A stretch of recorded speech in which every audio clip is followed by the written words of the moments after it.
inta uusan bilaabanin dagaalkii cajaa'ibta lahaa ee Qaadisiya. Hogaamiyihii Faris oo lagu magacaabi jiray Rustum ayaa wuxuu dalbaday inuu wadahadal la sameeyo muslimiinta. Hogaamiyaha muslimiinta Sacad bin Abi Waqqaas radiyallahu canhu ayaa markaas u diray Ribciyun ibnu Caamir oo ahaa mid ka mid ah geesiyadii muslimiinta.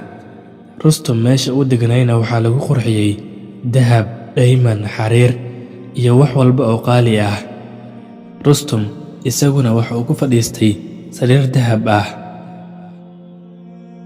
Ribciyun ibnu Caamir ayaa si degan u soo galay isaga oo wato faraskiisa yar iyo seeftiisa, mana uusan ka digin faraskiisa, wuxuuna ku wasaqeeyey roogii lagu fidiyey dhulka.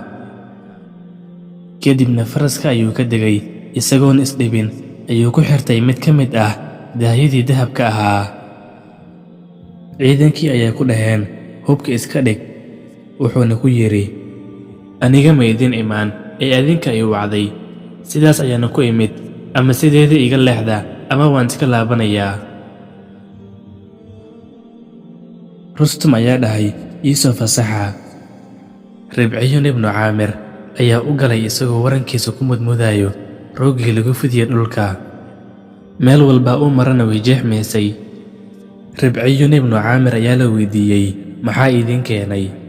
Wuxuu yidhi, Alle ayaa inoo soo saaray si aan addoommada uga saarno addoommaday caabudayaan oo aan ugu saarno cibaadada Alle, iyo inaan ka saarno ciriiriga adduunka oo aan u saarno waasacnimada iyo nimcada adduunka, iyo inaan ka saarno dulmiga diimaha oo aan u saarno cadaaladda Islaamka. Diintiisa ayuu nala soo diray si aan addoommadiisa ugu yeerno. Qofkii aqbalo intaas, annaguna waan aqbalaynaa, waana ka laabanaynaa. Kii diidana waan la dagaalamaynaa ilaa aan ka fulino ballanka Alle. Waxay dhaheen, waa maxay ballanka Alle? Wuxuu yidhi, janno kii inaga mid ku dhinto dagaalka, iyo guul kii inaga mid haro.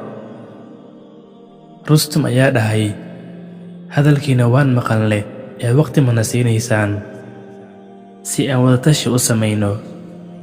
Ribciyun ibnu Caamir ayaa dhahay, meeqaa jeceshihiin, maalin mise 2 maalin? Rustum ayaa dhahay, maya, ka badanna sii, si aan wadatashi ula samayno madaxdeenna iyo qoomkeenna.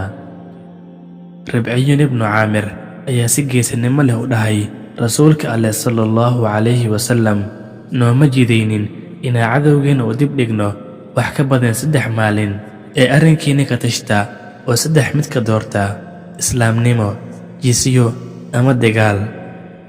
Rustum ayaa dhahay, madaxdii miyaa tahay adiga? Ribciyun ibnu Caamir ayaa dhahay, maya, laakiinse muslimiinta waa sida hal jar oo kale. Rustum ayaa la kulmay madaxda qoomkiisa, wuxuuna ku yidhi, weli ma aragteen hadal la mid ah hadalka ninkan? Waxay dhaheen, Alle ha kaa ilaaliyo kanoo kale xaggiisa inaad u ilato. Diintaada ma uga tegaysaa eygan? Dharkiisa ma aragtid miyaa? Rustum wuxuu yidhi, war hoogayaal, dharkiisa ha fiirinina ee go'aankiisa iyo hadalkiisa iyo dhaqankiisa fiiriya. Carabta waxba lama ahan dharka iyo cuntada, ee sharafta ayay ilaaliyaan.